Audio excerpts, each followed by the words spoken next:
요새 시장에 주도주로 들어오는 게 두 개가 있죠. 하나가 초전도체고 하나가 화장품주예요. 이유는 아시죠? 그죠? 중국의 유코들이 상당히 많이 올 수 있다는 기대감 때문에 그린 거예요. 그런데 문제가 중국 경기가 원체 안 좋기 때문에 실상 많은 유코가 올지 안 올지 모르겠어요. 제 생각이에요. 근데 올 수 있다는 기대감만 갖고도 주가는 뛰고 있고 역시나 우리나라도 많이 준비하고 있죠. 자, 중국 직원을 더 뽑는다고 합니다. 명동에서.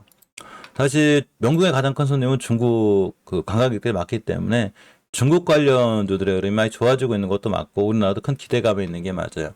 자, 그래서 가장 직접적인 수혜주가 롯데관광개발이죠. 당연히 관련주니까. 관광주잖아요, 관광주. 그래서 많이 올라갔죠. 일단 바닥권, 그러니까 주식을 바닥에 샀을 땐 제가 무서워하지 말라고 그랬죠. 그죠?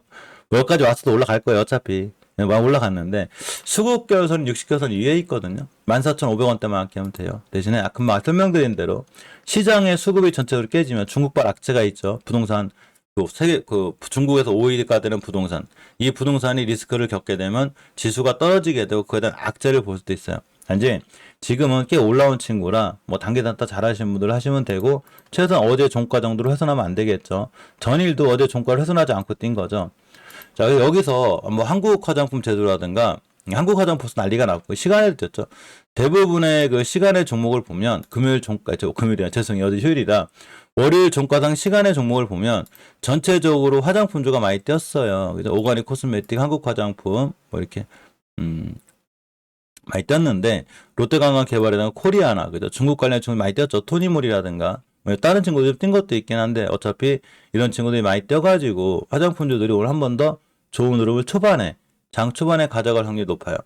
한국 화장품 같은 경우는 너무 높고 한국 화장품 제조는 사실은 엄청나게 높은 건 아니죠. 근데 60개선을 절대 밀고 내려오면 안 돼요. 60개선 가격이 얼마냐면 31,500원인데 일단 단기 대응을 하시더라도 아까 제가 저기 한번 얘기를 해드렸죠. 이스트 소프트 요렇게 매물대 변곡점이 있는데 여기를 절대 깨지 않아야 돼요. 어제 안 깬 자리가 여기에요.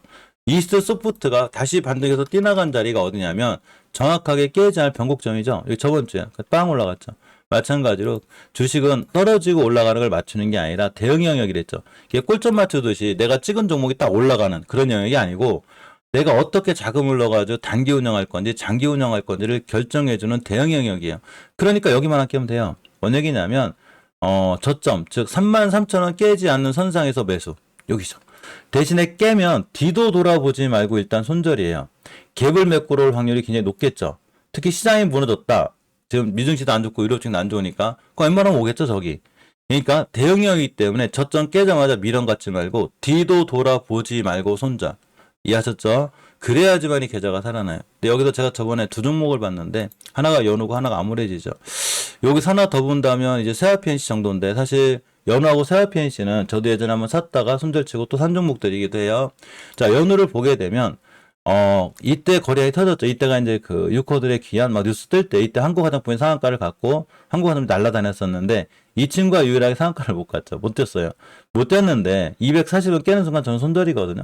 손절 치고 봤는데 자, 어제 다시 들어갔습니다. 월요일이죠. 그런데 5일선 근처까지 일단 저는 버텨볼 거고 시장이 무너지고 5일선을 깨게 되면 마찬가지 저는 뒤도 돌아보지 않고 얘를 손절이에요. 대신에 저 같은 경우는 분할 매수를 굉장히 좋아해요. 모아가는 걸 중요하게 생각해요. 모아가는 걸. 계좌를 보시면 이제 우선 웬만한테 다 알려드리는데 오픈하지 말까요? 어쨌거나 항상 모아가는 전략을 굉장히 중요하게 생각하고 모아가다가 자리 깨면 손절이에요. 이 단기가 됐든 중장기가 됐든 한 번에 몰빵하거나 이렇게 막 탐욕이 앞서가지고 내가 가진 예수금을 다 사지 않는 게 중요해요. 우리 개인들이 가장 잘못하는 게 뭐냐면 예수금에 현금이 남아있는 걸 잘 못 봐요. 제가 그랬으니까. 물론 모든 개인분들이 그렇게 하진 않겠지만 예수금에 현금이 있는 걸 오히려 좋아해야 되는 거예요. 내가 주식이 많이 떨어졌을 때 넉넉하게 살 돈이 있다는 게 얼마나 든든하지 아세요?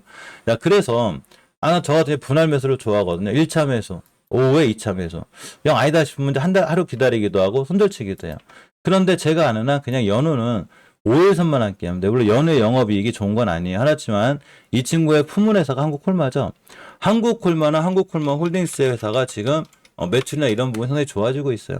이 한국콜마의 차트인데 상당히 잘 올라가죠 지금. 역시나 한국콜마가 잘 올라가다 보니까 한국콜마 홀딩스까지 따라가지고 쭉 따라서 잘 올라가고 있죠 이렇게. 자, 근데 이 회사가 작년인가 재작년에 연우를 한번 품었죠. 그래서 연우가 지금은 실적 기준 별로고 안 좋긴 하지만 그런 거랑 상관없이 바닥권에서 의미 있는 대량 거래가 들어왔고 월봉에서 이런 데가 아니죠. 지금 우리가 주식을 사는 자리가 여기잖아요. 바닥권. 특히 5개월선을 뚫어주고 있기 때문에 주봉에서 물론 수급주선을 못 뚫어주게 되면 역시 이번 주도 조정이죠. 내가 이 친구가 장기 계좌에 있다면 모아가면 되겠는데 단기 계좌에 있기 때문에 일단 5일선 깨면 손절이죠. 그죠? 5일선까지 지켜보거나 5일선까지 모아가겠다는 얘기인 거예요. 이렇게 주식은 한 번에 사는 게 아니라 단기를 하더라도 2, 3일, 3, 4일 잘 모아갔다가 자리 깨면 손절이죠. 또 하나가 아무레지예요. 역시 아무레지 또한 빨리 못 뛰고 있죠. 그런데 두 번 음봉이 떨어졌어요. 이 음봉의 효과가 하나가 있는데 이렇게 내동 매매하거나 신용 쓰신 분들이 이틀 동안 지겨워서 판다거나 어제 같은 날 다 갚아야 되죠. 이거래일이니까 신용 미수 물량 이렇게 털어내는 거예요. 자, 그래서 아무래도 똑같이 연우랑 똑같이 시적 분야 그런 건 안 좋을 수 있겠지만 딱 오늘이 베스트 타임이죠. 대신에 시장이 지금 별로 안 좋아요. 분위기가 유럽 증시도 그립고 미증시도 그립고 그래서 딱 5일선 깨자마자 뒤도 돌아보지 말고 일단 손절했다가 20일선 끝에 사는 게 정석이겠죠. 특히 240일선을 자꾸 못 들어주게 되면 주식이 떨어지게 돼요. 그래서 이 기준을 잘 보시고 오늘부터 매수하실 분들은 5일선부터 분할 매수죠. 이게 조금씩 모아가다가 5일선 깨면 딱 손절하면 그만인 거예요. 한 번에 사면 손실이 클지 모르는데 분할로 자꾸 천천히 사게 되면 사실은 크게 손실이 없어요. 내 전계좌에 봤을 때 큰 손실이 없는 거죠. 아무래지라 세아펜시는 좀 떴다는 얘기인 거예요. 또 하나가 좀 세아펜시를 보게 되면 시간이 한 5% 정도 올랐거든요. 4% 올랐나요? 이 연우하고 세아펜시 저도 매수를 하기 시작한 종목이고 사실 연우가 세아펜시 제가 여기서 샀다가 이 친구를 차익실을 좀 늦게 해가지고 이런 데 차익실을 하고 나왔는데 다시 왔죠. 5일선을 깨지 않은 매수 타임이 돼요. 이 자리를 월요일에 찍고 나간 거예요. 오늘도 마찬가지죠. 5일선만 할게 매수죠. 대신에 깨자마자 뒤도 돌아보지 말고 일단 손절해야 되겠죠. 시장 상황이 별로 안 좋으니까. 대신 깨지 않으면 5일선 근처까지는 잘 모아갈 만하다. 깨지 않는 조건으로. 자, 다시 한번. 주식은 떨어지고 올라가는 걸 맞추는 영역이 절대 아니에요. 무슨 영역이라고요? 대형 영역인 거예요. 내가 5일선 근처에서 손절하기로 했으면 뒤도 돌아보지 말고 손절이에요. 단기 계좌는. 근데 내가 중장기 계좌야. 난 세아펜시 되게 좋게 봐. 세아펜시는 영업이익도 잘 나왔어요. 이제 게시판 통해서 알려드렸었는데. 그러면 다트에 나와 있죠. 다트. 전자공시 시스템. 그게 나와 있어요. 그러면 영업이익에 좋은 효과로다가 시간에 떴기 때문에 다시 한번 잘 올라갈 수 있는 확률도 있겠죠. 그죠? 그러니까 이 친구도 분할매수 해야지. 그렇지만 아무리 영업이익이 좋고 아무리 좋은 뉴스가 있다 하더라도 일단 단기 계좌에 있는데 자리를 깨면 칼손절이죠. 이거. 그죠? 이러한 부분을 반드시 명심하시고 잘 보실 필요가 있습니다. 자, HLB를 볼게요. 잠시 물 한 잔 먹고 할게요.